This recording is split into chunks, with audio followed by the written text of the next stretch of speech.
बच्चों देखिए, आपको इस क्वेश्चन में बोला है कि एक कंपनी है PQR लिमिटेड जिसने 2 लाख इक्विटी शेयर्स इशू किए हैं और एक शेयर की वैल्यू 10 रुपीज है। अमाउंट पेएबल है 3 rupees on application, 5 on allotment जिसमें 2 रुपए प्रीमियम के इंक्लूडेड है and 4 on call.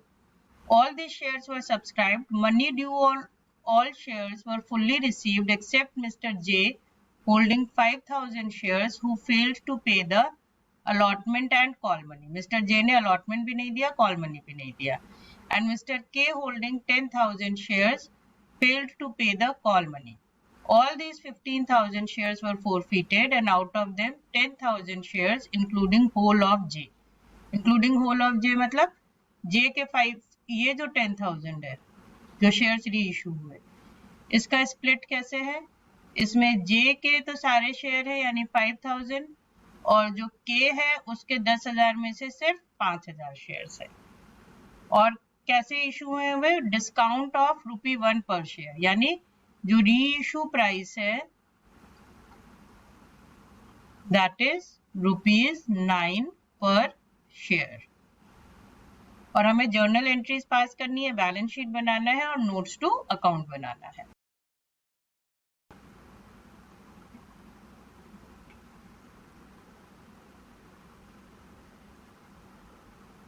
First journal entry जो होगी वो एप्लीकेशन मनी रिसीव करने की होगी, तो उसमें हम करेंगे bank account debit to share application account और नरेशन आ जाएगा being application money received.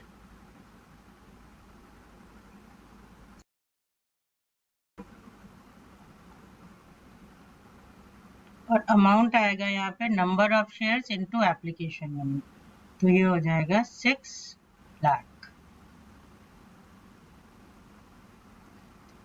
Then हम इसे ट्रांसफर कर देंगे कैपिटल में, तो share application account debit to share capital account और अमाउंट सेम रहेगा 6 लाख।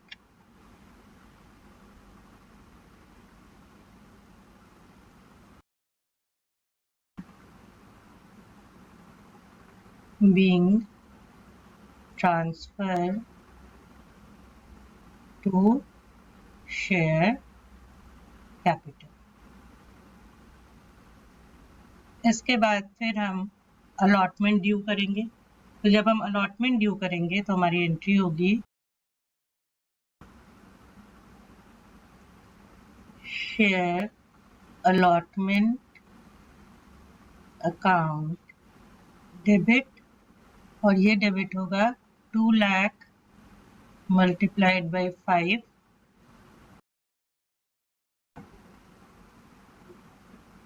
जिसमें से फेस वैल्यू को हम ट्रांसफर कर देंगे शेयर कैपिटल में, तो फेस वैल्यू है हमारी 2 लाख इंटू 3 और जो प्रीमियम है वो चला जाएगा सिक्योरिटीज प्रीमियम रिजर्व अकाउंट में, और ये हो जाएगा 2 lakh into 2।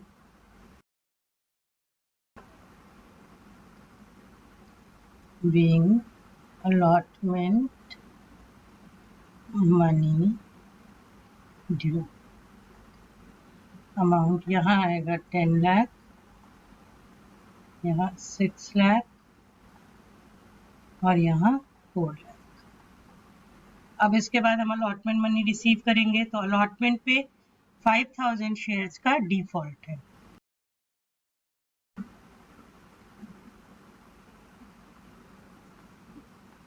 Bank account debit calls in arrear account debit to share allotment account। तो शेयर अलॉटमेंट था हमारा 10 लाख का। कॉल सिनेरियर में 5000 मल्टीप्लाइड बाय 5 आएगा, तो यानी हमें जो अमाउंट नहीं मिला that is 25,000।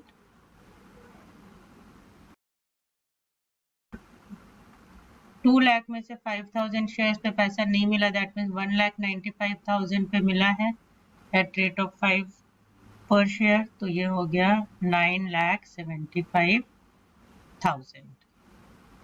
Narration being allotment money received। अब फिफ्थ एंट्री में हम फर्स्ट कॉल ड्यू करेंगे। तो जब फर्स्ट कॉल कह लें या फाइनल कॉल कह लें, क्योंकि एक ही कॉल है तो हम इसको फाइनल कॉल कह देते हैं। तो share final call account debit, ये ड्यू होगी 2 लाख शेयर्स पे एट रेट ऑफ ₹4 पर शेयर, और 2 शेयर कैपिटल अकाउंट, अमाउंट आ जाएगा 8 लाख।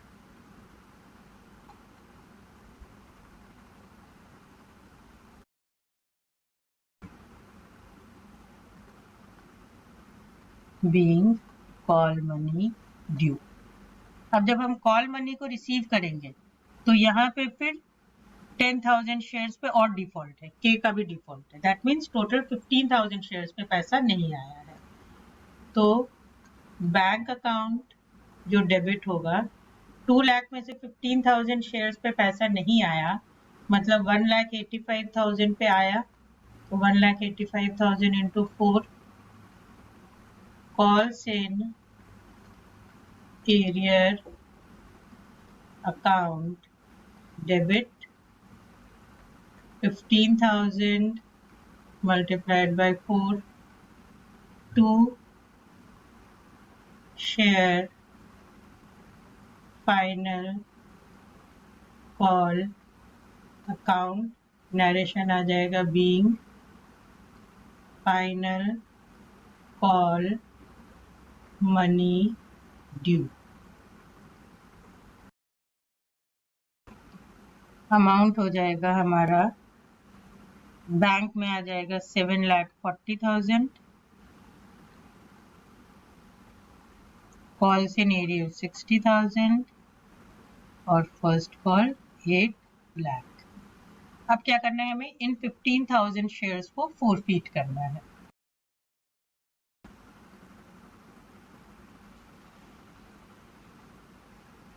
तो फोरफीट के लिए हम क्या करेंगे, शेयर कैपिटल अकाउंट को डेबिट कर देंगे, 15,000 multiplied by called up capital that is 10 rupees, तो ये हो गया 1,50,000। जो हमारे 5,000 शेयर्स थे जे के, उस पे हमें अलॉटमेंट का पैसा नहीं मिला है, दैट मीन्स प्रीमियम भी नहीं मिला होगा, तो सिक्योरिटीज प्रीमियम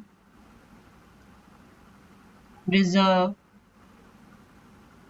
अकाउंट को डेबिट करेंगे 5,000 मल्टीप्लाइड बाय 2, सिर्फ जे के शेयर्स पे, तो ये हो जाएगा हमारा 10,000। 2 कॉल्स इन एरियर अकाउंट। अब कॉल्स इन एरियर क्या है, अलॉटमेंट के समय 25,000 नहीं मिला और कॉल के समय 60,000 नहीं मिला, यानी टोटल एरियर जो है वो है 85,000 का। 2 शेयर फॉरफीचर अकाउंट। अब फॉरफीचर में क्या आता है, जो अमाउंट हमें मिल गया, तो हम जे और के का अमाउंट अलग अलग लिख लेते हैं, तो हमें कैपिटल रिजर्व निकालने में बहुत आसानी हो जाएगी। तो जे से हमें कितना मिला, जे के थे 5,000 शेयर्स जिन पे हमें सिर्फ एप्लीकेशन का पैसा मिला, यानी 3 रुपीज, और के थे 10,000 शेयर्स जिन पे हमें एप्लीकेशन और अलॉटमेंट दोनों मिला, यानी 6 रुपीज पर शेयर मिला। तो टोटल अमाउंट जो हमें मिला 15,000 प्लस 60,000 दैट इज 75,000। नरेशन हो जाएगा हमारा बीइंग forfeiture ऑफ शेयर्स। अब इसमें से 10,000 शेयर्स को हमने री इशू किया है 1 रुपी के डिस्काउंट पे, यानी 9 रुपीज पे।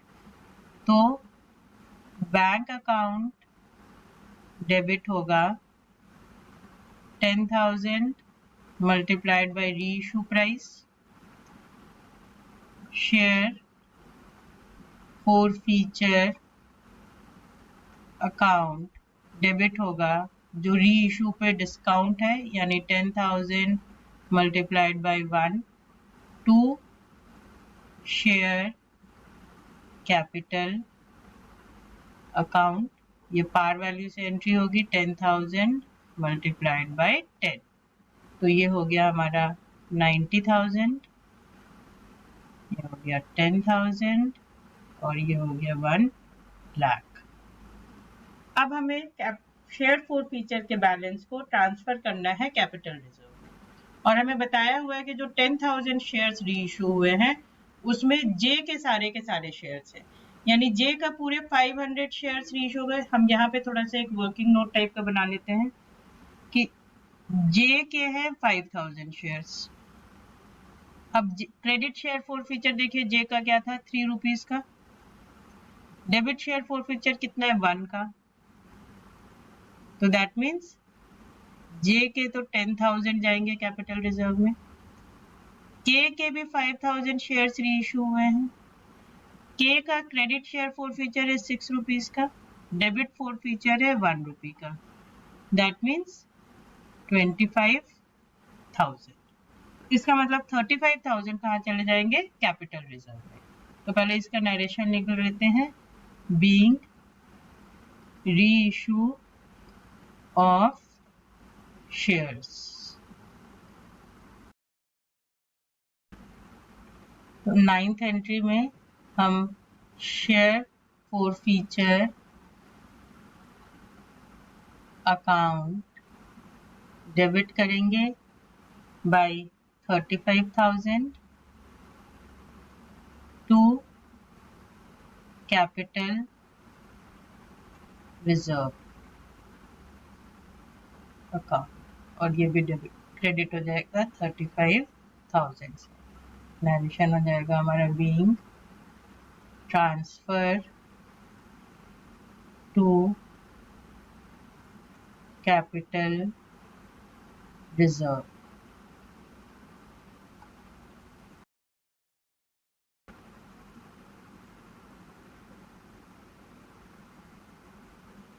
अब हम बनाते हैं बैलेंस शीट। ये हमारा पर्टिकुलर्स हो गया, इसको सीरियल नंबर बोल देते हैं, नोट और अमाउंट। तो जो सबसे पहले आएगा वो आएगा हमारा equity and liabilities, equity and liabilities. Equity and liabilities में शेयर कैपिटल, इसका नोट नंबर होगा 1 और इसका अमाउंट आएगा 19,80,000। सेकेंड, रिजर्व एंड सरप्लस, इसका नोट नंबर होगा 2 और अमाउंट आएगा 4,25,000।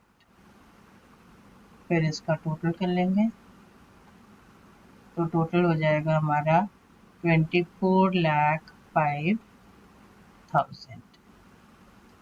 देन आफ्टर एसेट साइड में, तो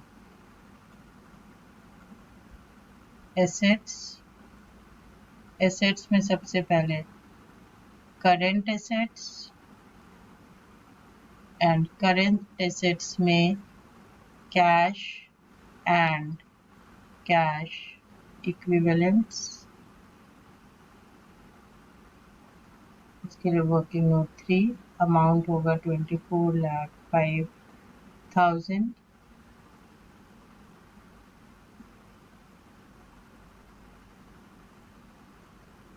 और यही टोटल हो जाएगा 24,05,000। अब इसके बाद बनाएंगे नोट टू अकाउंट्स।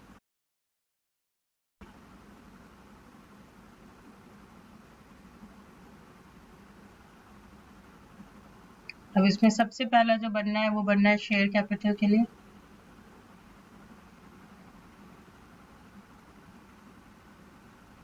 तो शेयर कैपिटल में पहले आएगा issued capital.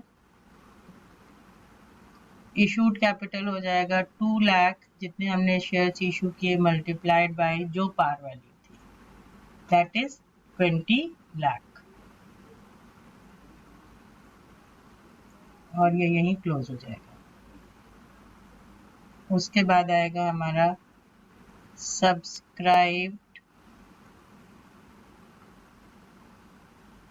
Called up and paid up capital. इसमें कितना है, 2 लाख थे, जिसमें से हमने फिर री इशू में 5,000 शेयर्स री इशू नहीं किए, that means 1,95,000 multiplied by 10, that will be 19,50,000। और इसमें जो शेयर फॉर फीचर अकाउंट का बैलेंस बचा है वो ऐड कर देंगे। Share for feature account balance बचा है हमारे पास 30,000, जो शेयर्स नहीं री इशू हुए उनका वाला, तो ये हो गया 19,80,000। इसके बाद सेकेंड जो नोट होगा that will be for reserve and surplus. तो रिजर्व एंड सरप्लस में एक तो सिक्योरिटीज प्रीमियम रिजर्व आएगा और एक कैपिटल रिजर्व आएगा। सिक्योरिटी प्रीमियम रिजर्व जो होगा वो होगा 3,90,000 और कैपिटल रिजर्व होगा 35,000। तो ये हो गया हमारा 4,25,000। देन आफ्टर आएगा हमारा cash and cash equivalents. Cash and cash equivalents, इसमें आएगा हमारा बैंक और बैंक में अमाउंट आएगा 24,05,000। तो हमारा ये क्वेश्चन यहाँ पे कंप्लीट हो गया।